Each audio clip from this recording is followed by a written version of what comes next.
il est 7 heures du matin. Un mardi. Quelque part sur cette planète, des millions, peut-être des milliards d'êtres humains ouvrent les yeux exactement au même instant. Ils se lèvent. Ils avalent un café à la hâte. Ils s'entassent dans des boîtes en métal roulantes ou souterraines. Ils se rendent dans un espace clos, sous une lumière artificielle, pour exécuter une tâche qui, au fond, ne les passionne pas. Ils feront cela pendant 8 heures. Puis ils feront le trajet inverse. Ils s'assieront devant un écran pour engourdir leur cerveau fatigué, dans l'espoir de trouver le sommeil pour pouvoir, le lendemain, tout recommencer. Ils feront cela pendant 40 ans. Jusqu'à ce que leur corps lâche. Jusqu'à la mort. Que se passerait-il si on observait cette espèce de l'extérieur? Si une entité lointaine nous regardait nous agiter? Elle en conclurait probablement que nous sommes des créatures terrifiées. Des créatures qui ont construit la civilisation la plus complexe de l'histoire de l'univers, uniquement pour se cacher d'une chose, le silence. Le silence qui nous obligerait à écouter la petite voix qui hurle à l'intérieur de nous. Aujourd'hui, nous n'allons pas parler d'un simple roman. Nous allons parler d'un manuel d'architecture de l'esprit. Un livre vendu à plus de 65 millions d'exemplaires, que presque tout le monde a lu, mais que presque personne n'a eu le courage d'appliquer. L'alchimiste, de Paulo Coelho. On réduit souvent l'alchimiste à un conte naïf. Un récit pour enfants où un jeune berger andalou, Santiago, part chercher un trésor au pied des pyramides d'Égypte. On en retient des phrases de développement personnel prêtes à être imprimées sur des tasses à café, comme « Quand tu veux quelque chose, tout l'univers conspire à te permettre de réaliser ton désir. » Mais si on s'arrête là, on passe à côté de l'essentiel. Car le concept central de ce livre, ce que Coelho appelle la « légende personnelle », n'est pas un rêve d'enfant. C'est un fardeau. C'est la seule et unique chose qui justifie votre présence sur Terre. C'est votre mission fondamentale.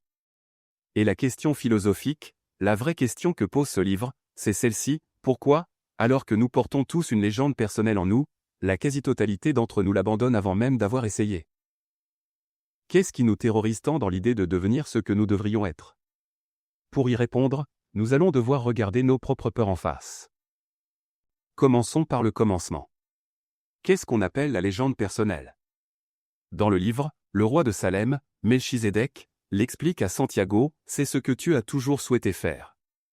Chacun de nous, en sa prime jeunesse, sait quelle est sa légende personnelle. Mais, à mesure que le temps s'écoule, une force mystérieuse commence à essayer de prouver qu'il est impossible d'accomplir cette légende. Cette force mystérieuse, ce n'est pas la fatalité. Ce n'est pas le destin. C'est la société. C'est le conditionnement. Santiago est berger. Il voyage avec ses moutons. Et très vite, il fait un constat glacial sur son troupeau. Les moutons ne pensent à rien d'autre qu'à la nourriture et à l'eau. Ils n'ont aucune conscience des magnifiques paysages qu'ils traversent, ni des villes qu'ils croisent. Tant que Santiago les mène vers de l'herbe fraîche, ils le suivent, aveuglément. Et peut-être que certains d'entre vous se sont reconnus dans ce portrait. Nous sommes les moutons. La pâture, c'est notre salaire à la fin du mois. L'eau fraîche, c'est notre dose de dopamine sur les réseaux sociaux, notre divertissement du week-end. Nous avons troqué notre soif d'absolu contre le confort du troupeau. Pourquoi faisons-nous cela? En finance comportementale, il existe un concept très connu que l'on appelle l'aversion au risque. Les études montrent que, psychologiquement, la douleur de perdre 100 € est 2 fois plus intense que la joie d'en gagner 100. L'être humain est programmé, biologiquement, pour conserver ses acquis. Pas pour conquérir. Nous préférons un malheur certain ou une vie médiocre, ennuyeuse, mais prévisible à un bonheur incertain, qui nécessiterait de tout risquer. Nous avons peur. Peur du jugement. Peur de l'échec. Peur de quitter le village, comme le père de Santiago qui lui dit: ceux qui viennent ici, finissent par dire qu'ils aimeraient vivre ici pour toujours. Le père de Santiago, c'est la voix de la sagesse populaire. Or, ce que nous disent les stoïciens, et ce que nous dit l'alchimiste, c'est que cette sécurité est une illusion. Une escroquerie. Croire qu'on se protège des aléas de la vie en ne prenant aucun risque, c'est comme croire qu'on obtient la paix en se soumettant à un tyran. C'est une mort lente. Vous ne risquez peut-être pas de faire faillite ou d'être moqué, mais vous risquez quelque chose de bien pire, le regret. Vous risquez d'arriver à la fin de votre vie et de réaliser que vous n'avez jamais réellement vécu. Désolé de vous l'apprendre, Mais le monde ne se soucie pas de votre confort. Si vous vous contentez de suivre le troupeau, vous finirez à l'abattoir avec lui. Ce qui dépend de vous, c'est de vendre vos moutons. Ce qui dépend de vous, c'est d'acheter ce billet pour l'Afrique, même si vous ne parlez pas la langue. Agir ou subir. Il n'y a pas d'autre option cohérente. Mais le livre va plus loin. Il touche à une vérité psychologique encore plus dérangeante. Lorsque Santiago arrive en Afrique, il se fait voler tout son argent. Il est ruiné, seul, dans un pays inconnu. Pour survivre, il commence à travailler pour un marchand de cristaux. Et ce marchand est de loin le personnage le plus fascinant et le plus tragique du roman. Ce marchand est un musulman pieux. Depuis des décennies, son plus grand rêve, son obligation même, c'est de faire le pèlerinage à la Mecque. Il a l'argent pour le faire. Il a le temps. Mais il n'y va pas. Santiago, perplexe, lui demande pourquoi. Écoutez bien la réponse du marchand. Il lui dit, c'est la pensée de la Mecque qui me fait vivre. C'est elle qui me donne la force de supporter tous ces jours qui se ressemblent. J'ai peur de réaliser mon rêve et de n'avoir ensuite plus de motif pour continuer à vivre. Je vous laisse réfléchir à la violence de cette phrase. J'ai peur de réaliser mon rêve. C'est ce que l'on pourrait appeler le syndrome du marchand de cristaux. Et c'est un poison qui coule dans les veines de notre société moderne. Combien de personnes connaissez-vous qui parlent éternellement d'un grand projet? Celui qui veut écrire un roman d'un jour. Celle qui veut ouvrir son restaurant quand le moment sera venu. Celui qui veut se mettre en forme à la rentrée. Ils en parlent. Ils achètent les carnets, le matériel, ils regardent des vidéos sur le sujet. Ils se délectent de l'idée du projet. Mais ils ne passent jamais à l'action. Pourquoi? Par paresse? Non. Par terreur de l'accomplissement.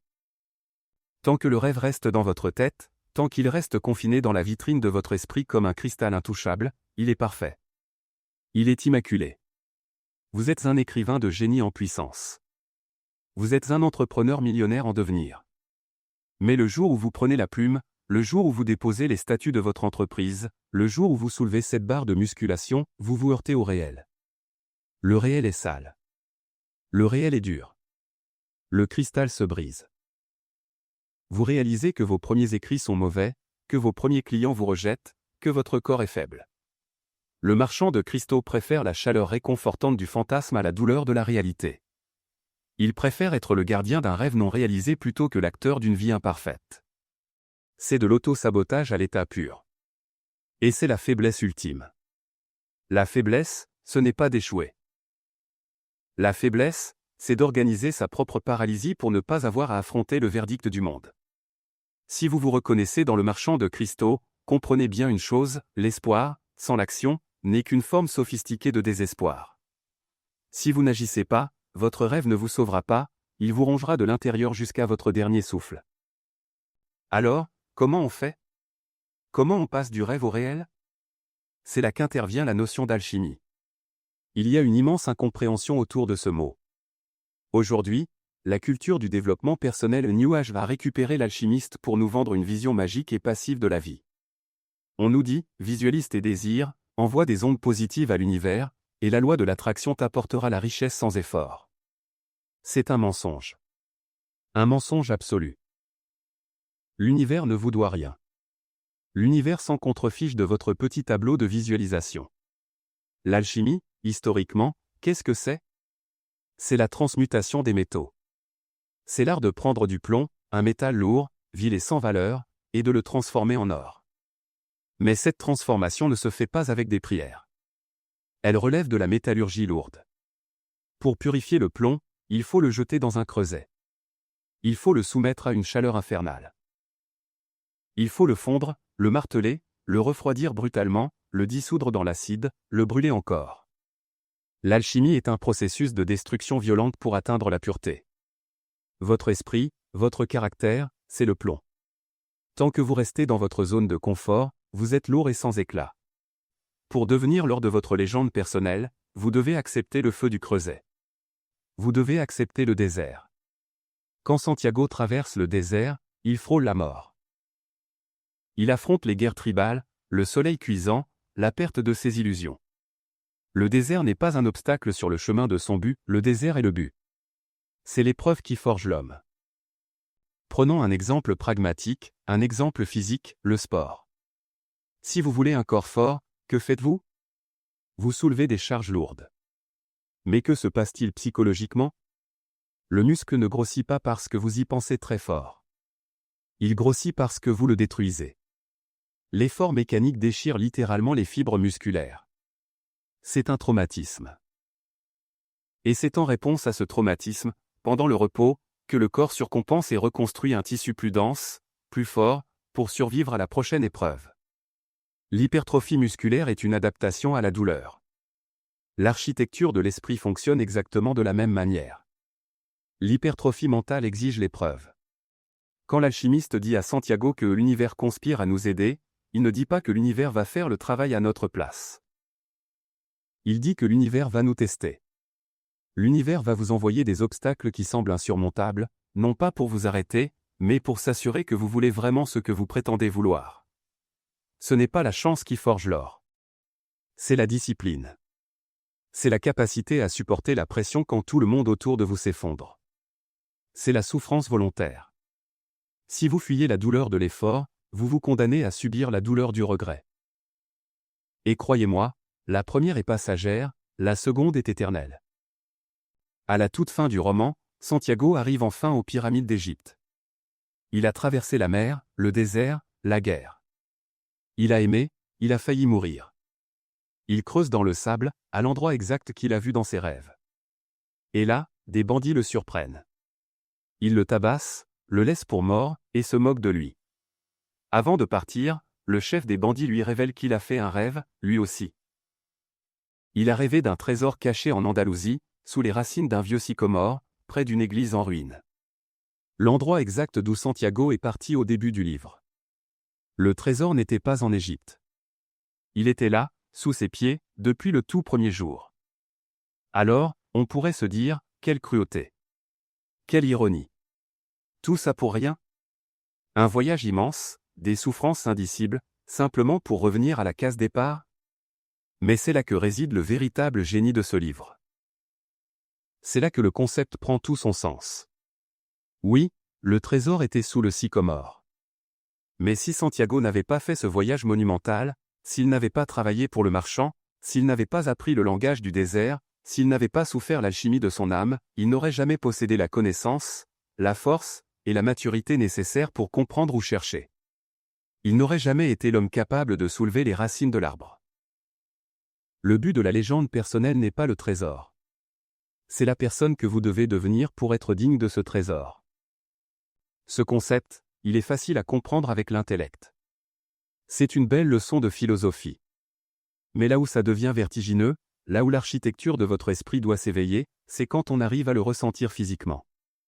Ne vous contentez pas d'écouter cette vidéo. Faites l'expérience. Où que vous soyez en ce moment. Regardez vos mains. Regardez la pièce autour de vous. Sentez l'air qui entre et sort de vos poumons. Prenez du recul. Dézoomez. Sortez de votre pièce. Sortez de votre ville.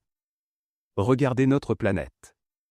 Un point bleu pâle, une poussière minérale couverte d'eau, suspendue dans le vide glacial, le silence terrifiant et l'obscurité totale de l'espace.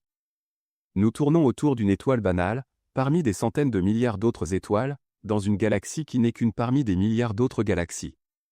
Face à l'immensité de ce cosmos, nos vies ne représentent absolument rien. L'histoire de l'humanité est une étincelle invisible dans la nuit du temps. À l'échelle de l'univers, vous êtes déjà mort, et moi aussi. Et c'est précisément parce que nous ne sommes rien, que tout ce que nous faisons a une importance vitale. Puisque le temps presse, puisque la mort est la seule certitude, pourquoi diable choisiriez-vous la médiocrité? Pourquoi choisiriez-vous de vivre la vie d'un autre? Pourquoi auriez-vous peur du regard de singes évolués en costume-cravate, alors que nous sommes tous en chute libre dans l'infini? Votre temps est compté. Chaque seconde qui passe est une seconde que vous ne récupérerez jamais. La question n'est pas de savoir si vous allez échouer. Vous allez échouer. Vous allez souffrir. Le plomb va fondre dans le creuset. La seule question qui compte, au bout du compte, c'est de savoir pourquoi vous avez décidé de brûler. Le marchand de cristaux restera dans sa boutique, les yeux fixés vers un horizon qu'il n'atteindra jamais. Le troupeau continuera de paître, la tête baissée vers l'herbe, en attendant la fin. Mais vous? Votre trésor est là. Juste sous vos pieds. La seule question qui reste, c'est de savoir si vous avez le courage de creuser.